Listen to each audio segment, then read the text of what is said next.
मेरा नाम आरव है। मेरे पापा एक कॉरपोरेट ऑफिस में काम करते थे। हम लोग गुरुग्राम की हाई फाई सोसाइटी में एक फ्लैट में रहते थे। उस समय मेरी उम्र करीब 10 साल रही होगी। मुझे आज भी याद है, पापा मम्मी के साथ शादी फंक्शन में जाना, वहाँ बहुत सलीके से सबसे मिलना, खाना खाना, शगुन का लिफाफा देना और अपने घर वापस आ जाना। मैंने कभी पूरी शादी नहीं देखी थी। बस कभी कभी हम देर से पहुंचते थे तो दूल्हा दुल्हन को वरमाला पहनाते देख लेते थे। एक दिन मेरे पापा ऑफिस से आए तो उन्होंने बहुत खुश होते हुए बताया, अलका सुनो, वो अपनी बुआ जी है ना, खुर्जा वाली, उनकी बेटी की शादी है। हम सबको एक सप्ताह पहले ही बुलाया है। मम्मी ने आश्चर्य से पूछा, अच्छा ये तो अच्छी बात है, लेकिन एक सप्ताह हम कैसे रुक सकते हैं, वो भी गांव में। वहाँ सबके पैर छुओ, घूंघट में रहो, ये सब कैसे करूँगी। पापा ने मम्मी की बात काटते हुए कहा, कितने साल हो गए हैं गांव गए, बहुत मज़ा आएगा। इस रोज़ की भागदौड़ की ज़िंदगी से कुछ छुटकारा ही मिल जाएगा। साथ ही उन सब रिश्तेदारों से मिल पाएंगे जिन्हें कई सालों से देखा तक नहीं है। बस कभी कभी फ़ोन पर ही बात हो जाती है। मैंने देखा मम्मी को गांव जाने में कोई दिलचस्पी नहीं थी, लेकिन पापा तो मानो गांव पहुंच ही गए थे। वे बहुत खुश थे। मुझे कुछ समझ नहीं आ रहा था। मैंने पूछा, पापा क्या गांव में बहुत मज़ा आता है? पापा ने कहा, हाँ बेटा, मज़ा तो बहुत आता है, क्योंकि मेरा बचपन गांव में बीता है। शायद शुरू में तुम्हें अच्छा ना लगे, पर जब 2 दिन वहाँ रहोगे तो सब अच्छा लगने लगेगा। पापा ने जाने की तैयारी कर ली। मम्मी भी तैयारी में लग गई, क्योंकि हमें 2 दिन बाद ही निकलना था। स्कूल से छुट्टी भी सैंक्शन करवा ली। 2 दिन बाद सुबह 4 बजे ही पापा ने जगा दिया, आरव उठो, जल्दी से तैयार हो जाओ, हमें निकलना है, फिर ट्रैफिक बहुत हो जाएगा। 5 बजे तक हम तैयार होकर नीचे आ गए।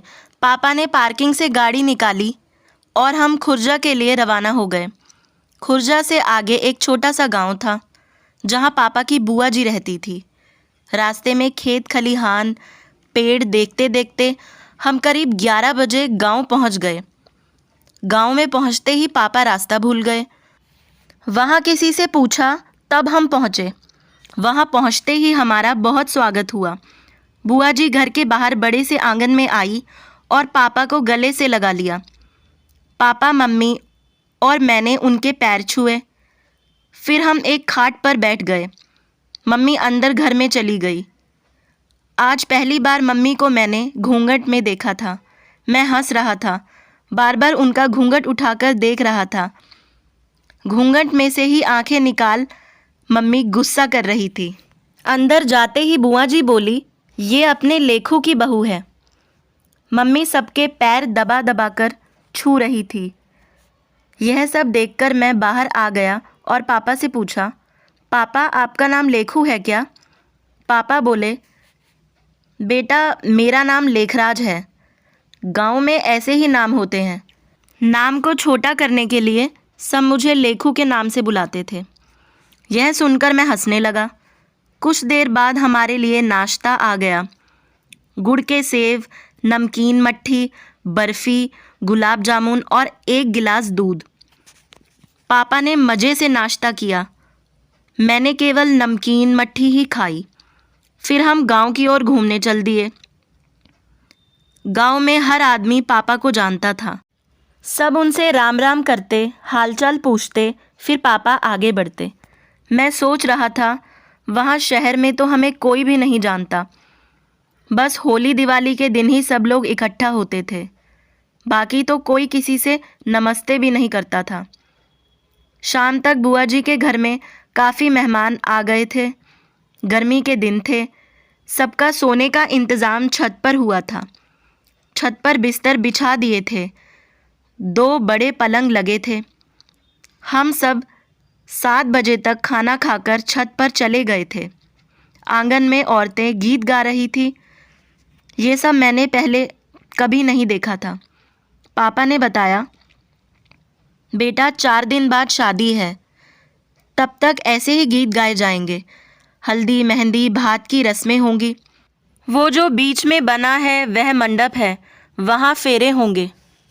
मैंने पूछा, क्या शादी घर में ही हो जाएगी, बैंक्वेट हॉल नहीं जाएंगे? पापा ने बताया, हाँ बेटे, यहाँ शादी घरों में ही होती है।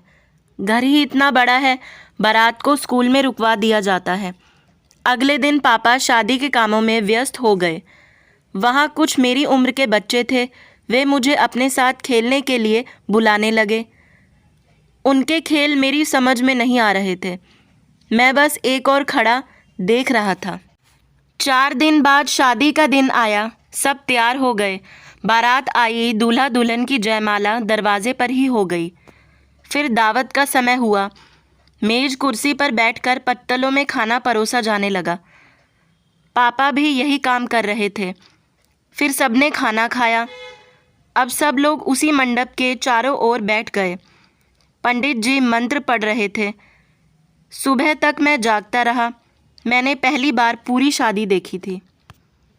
सुबह विदाई के समय सब रो रहे थे। विदाई के बाद सब काम निपटाने में लग गए। मैं जाकर सो गया। दोपहर को जब भूख लगी तब मेरी आँख खुली। आंगन में जाकर देखा तो सब लोग खाना खा रहे थे। हमने भी खाना खाया। अगले दिन हमें निकलना था। रात को सब बात करते रहे। सुबह जब निकलने का समय हुआ तो बुआ जी रोने लगी। बेटा कभी कभी आ जाया कर, शादी में तुमसे ठीक से बात भी नहीं हो पाई। पापा उन्हें समझा रहे थे। बुआ जी ने बहुत सारी मिठाई और दूसरा सामान गाड़ी में रखवा दिया। मुझे भी कपड़े और पैसे मिले। हम घर की ओर चल दिए। आज कई साल बीत गए। आज भी मैं उस शादी को भूल नहीं पाया हूँ। वहाँ पे बिताए वो 7 दिन मुझे हमेशा याद रहेंगे। शहर की शादी हम 1 सप्ताह बाद ही भूल जाते हैं। आज भी मेरा मन करता है कि गांव की शादी देखूं। बुआ जी के जाने के बाद पापा कभी वहाँ नहीं गए। पता नहीं कब हम गांव की शादी देख पाएंगे। मैं भी अपने बच्चों को गांव ले जाना चाहता हूँ।